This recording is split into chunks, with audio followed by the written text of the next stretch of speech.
Hey, what's up, you guys? Bloody Jacob here to bring you my weekly review of the CW's The Vampire Diaries.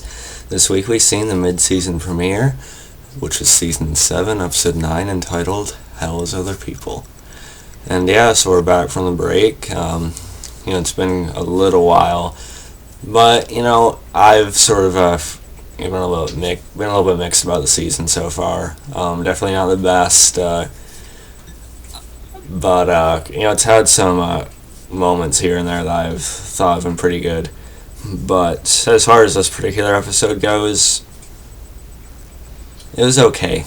I'm gonna be honest, I wasn't like really impressed by too much in it, and it was a little bit disappointing that we didn't really move the main story forward at all, because we were pretty much stuck in this one place by the end of it, and things are only slightly different by the end.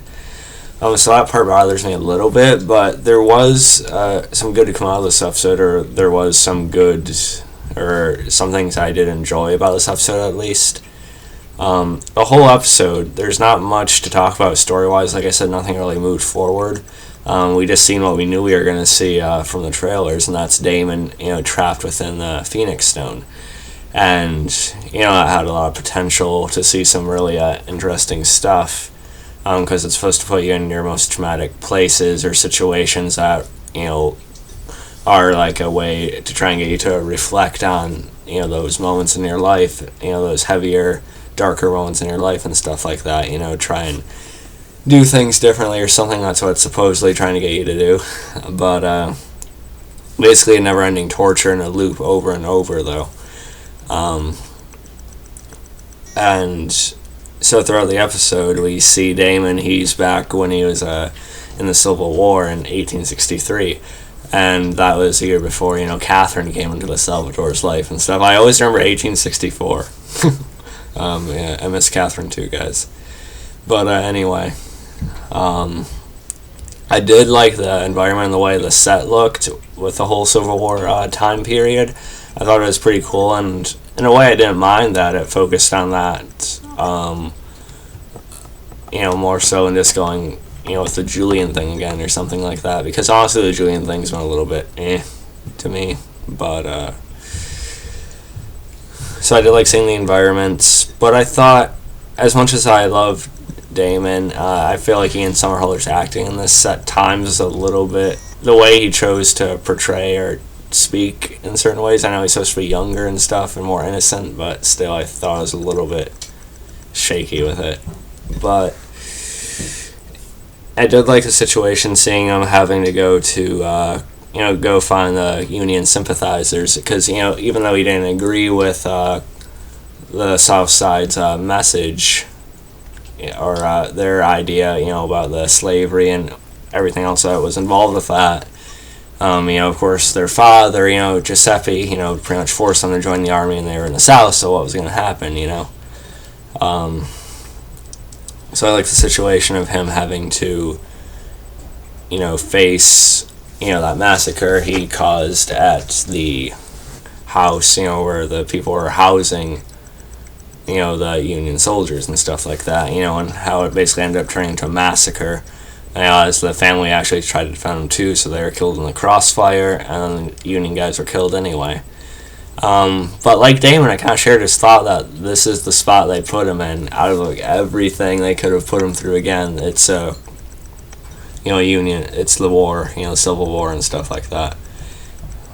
But the whole idea of it was to try and get him to sort of feel remorse, but also sort of admit that he misses mommy, basically. And he actually did that towards the end of the episode. And that's when Ian Somerhalder's acting actually got better, I think. Or at least the way he was doing it. I'm not saying Ian Somerhalder's not a good actor, just something that's a little bit off about him at times in this episode, but the scene where he supposedly admitted that, he loves his mom and that he's sorry, and it was actually pretty well acted, when the tears were coming down, CGI or not, but I thought that part was pretty good. And there's a couple teases of him waking, but then it turns out to be another reality, so he has to, rip Stefan's heart out just to basically hit the reset button. And then at the end of the episode, we see he comes out again, and it's supposedly with Bonnie and the others around him, but he's thinking again it's just another something in that realm he's trapped in. And so he stabs Caroline, he kills Bonnie, and then he also snaps Stefan's neck. He didn't permanently kill Stefan though. And so the endings led to give us like a big shock. Oh my god, he just killed Bonnie.